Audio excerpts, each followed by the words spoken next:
하루 한 장 시작하도록 하겠습니다. 기도하겠습니다. 하나님 아버지, 오늘도 새날 주심 감사합니다. 오늘도 이 시간 예수 그리스도 보혈 의지합니다. 예수 보혈로 머리부터 발끝까지 덮습니다. 우리의 마음과 생각에 또 꿈중과 부지 중에 지은 죄들을 다 주께 고백하며 나오오니 용서하여 주옵소서. 이 시간 나사렛 예수 그리스도 이름 명하노니 모든 더럽고 악한 영들, 우울과 낙심과 좌절과 부정의 영들, 이 가난하게 병들게 만들고 망하게 하는 모든 더러운 악한 영들, 이 시간 예수의 이름으로 명하노니 떠나갈지어다. 성령이 이 시간 말씀에 집중하기를 원합니다. 성령의 통치와 임재 안에 있기를 원합니다. 날 다스려 주시옵소서. 오늘 주님과 함께 승리함을 선포합니다. 예수님의 이름으로 기도드리옵나이다. 아멘. 오늘은 출애굽기 28장 말씀을 보도록 하겠습니다. 말씀을 영상을 통해 보도록 하겠습니다. 너는 이스라엘 자손 중 내 형 아론과 그의 아들들 곧 아론과 아론의 아들들 나답과 아비후와 엘르아살과 이다말을 그와 함께 내게로 나오게 하여 나를 섬기는 제사장 직분을 행하게 하되 내 형 아론을 위하여 거룩한 옷을 지어 영화롭고 아름답게 할지니 너는 무릇 마음에 지혜 있는 모든 자 곧 내가 지혜로운 영으로 채운 자들에게 말하여 아론의 옷을 지어 그를 거룩하게 하여 내게 제사장 직분을 행하게 하라. 그들이 지을 옷은 이러하니 곧 흉패와 에봇과 겉옷과 반포 속옷과 관과 띠라. 그들이 내 형 아론과 그 아들들을 위하여 거룩한 옷을 지어 아론이 내게 제사장 직분을 행하게 하라. 그들이 쓸 것은 금실과 청색, 자색, 홍색 실과 가늘게 꼰 배실이니라.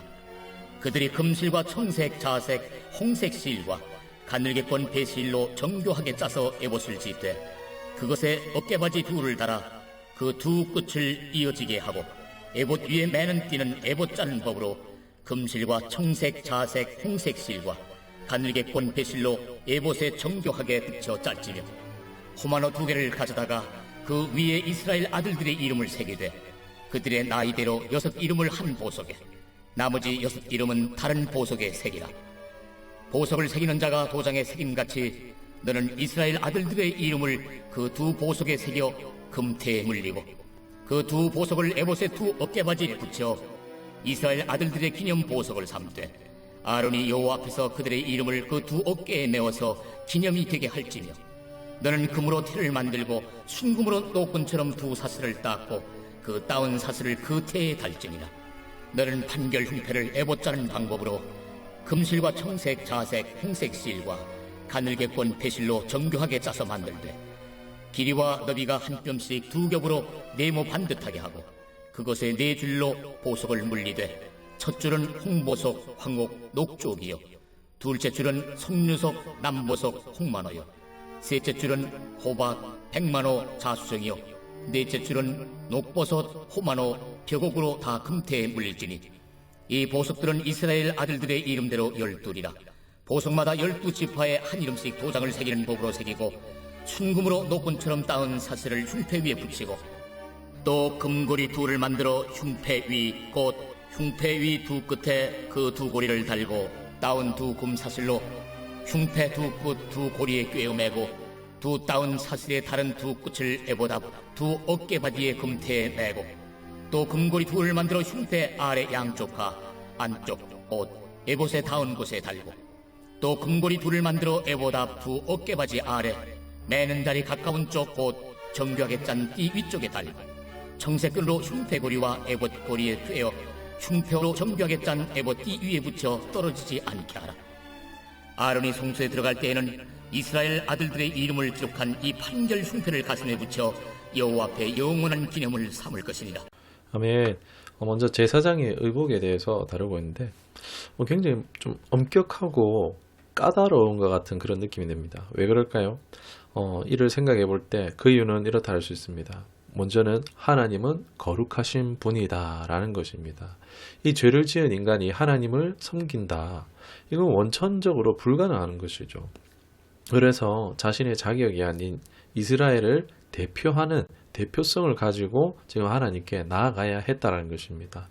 하나님의 거룩하심을 알 수 있는 부분이기도 하며 또 시각적으로 보는 자들에게 이러한 복장은 즉각적인 또 교육의 효과를 주어지기 때문이라고 할 수 있겠습니다. 하나님 백성들, 이 하나님께 나아가지만 이 보는 것은 사람이잖아요. 이 대제사장이잖아요.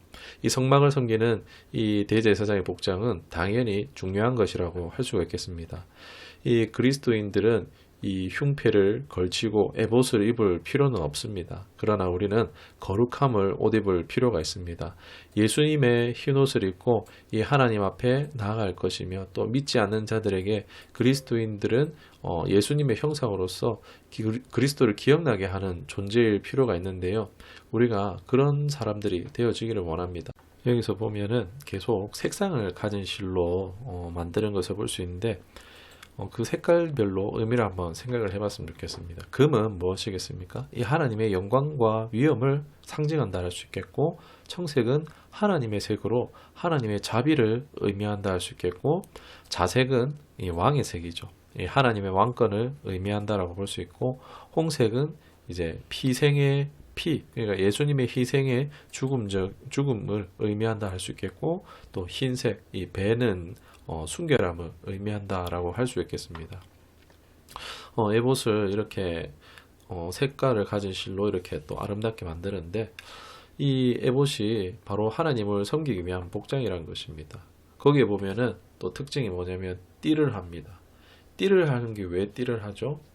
힘을 모은다는 것과 또 복장을 가지를 정돈해서 묶어서 활동하기 편하게 한다라는 의미가 있는데, 즉 이 제사장의 대제사장 복장은요, 헌신, 봉사 이런 행위를 의미한다라고 할 수 있겠습니다.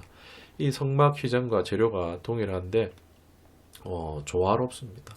굉장히 이 지성소와 또 성소와 이런 제사장의 복장이 조화로운 것을 볼 수 있는데, 이 하나님 나라의 조화로운 삶의 양태를 우리가 살펴볼 수 있는 것입니다.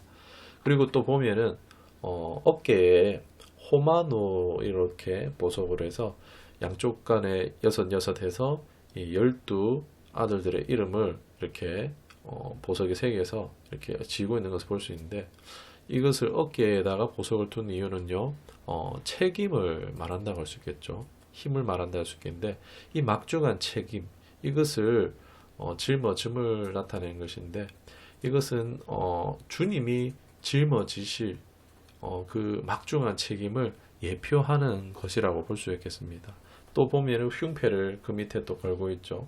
그리고 12개의 보석으로 12 이름이 기록되어져 있는 흉패를 또 꾸미게 되어지는데, 하나님이 이스라엘을 보시는 시각이 보석같이 보고 계시다는 것입니다. 그러니까 우리를 보석으로 진짜 보시는 게 아니고, 우리가 예쁜 보석 보면 예쁘다, 반짝반짝반짝 이리도 보고 저리도 보고 이런 것처럼 흐뭇하게 쳐다보는 것처럼 하나님이 우리를 보시는 시각이 그렇다는 것입니다. 계속해서 그 이하로 살펴보도록 하겠습니다. 너는 우림과 둠밈을 판결 흉패 안에 넣어 아론이 여호와 앞에 들어갈 때 그의 가슴에 붙이게 하라. 아론은 여호와 앞에서 이스라엘 자손의 흉패를 항상 그의 가슴에 붙일지니라. 너는 에봇 받침 겉옷을 전부 청색으로 하되 두 어깨 사이에 머리 들어갈 구멍을 내고 그 주위에 갑옷 깃같이 깃을 짜서 찢어지지 않게 하고, 그 옷 가장자리로 돌아가며 청색, 자색, 홍색 실로 석류를 수놓고 금방울을 간격을 두어 달되, 그 옷 가장자리로 돌아가며 한 금방울 한 석류, 한 금방울 한 석류가 있게 하라. 아론이 입고 여호와를 섬기러 성소에 들어갈 때와 성소에서 나올 때에 그 소리가 들릴 것이라. 그리하면 그가 죽지 아니하리라. 너는 또 순금으로 패를 만들어 도장을 새기는 법으로 그 위에 새기되 여호와께 성결이라 하고, 그 패를 청색 끈으로 관 위에 매되 곧 관 전면에 있게 하라. 이 패를 아론의 이마에 두어 그가 이스라엘 자손이 거룩하게 드리는 성물과 관련된 죄책을 담당하게 하라. 그 패가 아론의 이마에 늘 있으므로 그 성물을 여호와께서 받으시게 되리라. 너는 가는 배실로 반 보소 옷을 짜고 가는 배실로 관을 만들고 띠를 수놓아 만들지니라. 너는 아론의 아들들을 위하여 속옷을 만들며 그들을 위하여 띠를 만들며 그들을 위하여 관을 만들어 영화롭고 아름답게 하되, 너는 그것들로 내 형 아론과 그와 함께한 그의 아들들에게 입히고 그들에게 기름을 부어 위임하고 거룩하게 하여 그들이 제사장 직분을 내게 행하게 할지며 또 그들을 위하여 배로 속바지를 만들어 허리에서부터 두 넓적다리까지 이르게 하여 하체를 가리게 하라. 아론과 그 아들들이 회막에 들어갈 때에나 제단에 가까이 하여 거룩한 곳에서 섬길 때 그것들을 입어야 죄를 짊어진 채 죽지 아니하리니 그와 그의 후손이 영원히 지킬 주례니라. 아멘. 재밌는 게 등장하는데요. 이제 판결 훈패 뒤에 우림과 둠밈이라는 것을 안에 넣고 있습니다. 가슴에다가 두고 있죠. 이게 뭐냐, 정해진 모형을 알 수는 없습니다. 이게 지금 남아있는 게 정확한 게 없어서 모형을 알 수는 없는데, 일종의 제비뽑기 같은 것이라고 볼 수 있습니다. 주사위가 쓸 수도 있고, 흰돌, 검은돌 같은 걸 수도 있는데, 이 하나님의 뜻을 분별하기 위해서 이 흉패 뒤에 이 가슴에 두도록 하셨다는 것입니다. 이것을 오늘날 우리가 이 의미를 가져와 볼 때, 하나님은 우리 마음에도 이 우림과 둠민을 주셨다는 것입니다. 마태복음 5장 8절에 보면 마음이 청결한 자는 복이 있으며 하나님을 본다라고 했습니다. 이것은 하나님을 시각적으로 본다라기보다도 하나님의 뜻을 분별한다라고 볼 수가 있습니다. 우리가 이제 예수님의 보혈로 회개하여 그리고 또 정결하게 하며 이제 예수 그리스도의 이 주의 영이신 성령의 임재 안에 통치 안에 들어갔을 때에 우리 가슴 속에 있는 우림과 둠밈을 꺼내서 나오는 대로 분별했던 것처럼 이제 우리도 성령 안에서 이것이 가능하다는 것입니다. 절대 이 자기 생각을 따라서 하는 게 아닙니다. 자기 뜻대로 하지 않는 것을 전제로 이것이 가능한데요. 성령 안에 있을 때 우리가 내 생각 안에 있는 것이 아니고 성령의 임재 안에 들어가서 성령께 여쭈어서 응답이 있을 때는 평안과 기쁨 등으로 응답을 주실 수 있고, 만약 이것에 대해서 부정적일 시에는 무응답이라든지 또는 불안, 조급함, 염려 이런 것들이 주어질 수 있다는 것입니다. 분별이 혹여나 안 된다면요, 더 임재를 사모하며 나아가기를 반복하거나 아니면은 잘 모르겠으면 성급히 행동하지 않고 하나님을 기다리는 수밖에 없습니다. 그런데 이것을 우리가 할 수 있는데 우림과 둠밈을 우리 안에도 두셨는데 잘 안 되는 이유에 대해서 말씀을 드리자면요, 대부분 저의 경험에도 그렇고 내 생각이 내 마음이 이미 끌리고 거기에 마음이 져버린 거예요. 결정이 내 마음속에서 이미 결정을 내린 겁니다. 즉 순종할 마음이 없을 때에 하나님이 우리가 들어도 순종하지 않을 것을 아시겠습니까? 모르시겠습니까? 순종하지 않았을 때에 하마르티아, 표적에서 벗어나 하나님 뜻에서 벗어나는 것입니다. 즉 죄를 다하게 되는 것이므로요, 하나님은요 응답해 주시지 않는 것이라는 것입니다. 왜요? 이 하나님이 기도 응답을 해줘도 그게 우리 마음에 안 드는 것이 돼서 순종하지 않을 것 돼버리면은 괜히 하나님이 그 하나님 뜻을 알려줬지만 우리가 그 뜻을 벗어나서 죄를 다하게 된다. 이렇게 되면 하나님에게나 우리에게는 좋을 것이 없기 때문에 하나님 때로는 그때는 응답을 안 해주시는 게 당연한 것이 되는 것입니다. 보통 기도하는 자체가 하나님 뜻보다 이 잘못해서 내가 손해보지 않을까? 막 이런 요량으로 묻기가 거의 대부분입니다. 하나님 뜻을 진짜 구한다기보다도 내가 좀 더 손해를 덜 보는 게 뭘까? 이런 거를 알아보기 위해서 하나님께 뜻을 구할 때가 많기 때문에 그런 부분에 있어서는요, 하나님께서 이 우리의 중심, 이 하나님 중심이 아니라 내 중심으로 구하기 때문에 또 응답을 받기가 어려운 경우도 많습니다. 만약에 하나님이 우리 생각했을 때 진짜 손해보는 선택을 하라 했을 때 여러분 실행에 옮기시겠습니까? 그 손해보는 선택을 실행으로 옮길 사람이 얼마나 있겠습니까? 어디 있겠습니까? 그래서 우리 안에 하나님이 우린가 둠밈의 이 기도를 할 수 있게 했지만은 이 실행되지 잘 못하고 있는 이유는요, 우리 안에 순종할 마음이 어쩌면 부족하기 때문에 그럴 수 있다는 것입니다. 정말 우리가 완전 순종하는 신앙의 수준으로 나아갔을 때는요, 우림과 둠밈의 기도는요 충분히 가능한 기도가 될 수 있습니다. 우리가 임재 안에서와 또한 순종이 이토록 중요하다라고 할 수가 있겠습니다. 또 대제사장의 옷을 보면은 아래에 이 석류나무와 방울이 있는데요. 이 석류가 뭘까요? 방울이 잘잘 달려 있는데 이는 선악과 모든 나무의 실과 열매 했던 이 에덴의 동산의 열매의 풍성함을 상징한다 할 수 있습니다. 그러나 쫓겨났죠. 이 죄로 인해서 이제 에덴에서 쫓겨났습니다.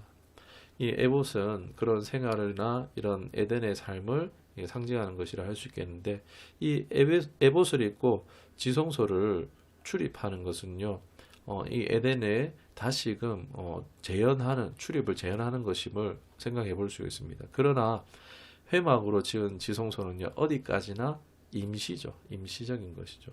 실제로는 여기서 우리는 쫓겨난 곳입니다. 그렇기 때문에 하나님의 공의로 인해서 자기의 죄를 가지고 나아가는 자는요, 함부로 이곳에 들어갔다가 죽을 수도 있기 때문에 이 열매와 더불어서 방울을 달아서 이 방울 소리가 안 나면 끌어내도록 하기 위해서 줄로 묶은 것을 끌어내기 위해서 이렇게 달았다라고 볼 수 있습니다. 즉 이곳은요, 결코 나의 자격으로 갈 수 있는 것이 아닙니다. 그리고 또 더해서 보면은 대제사장의 모자에 보면은 여호와 성결이라고 이마에 딱 붙여서 써놨습니다.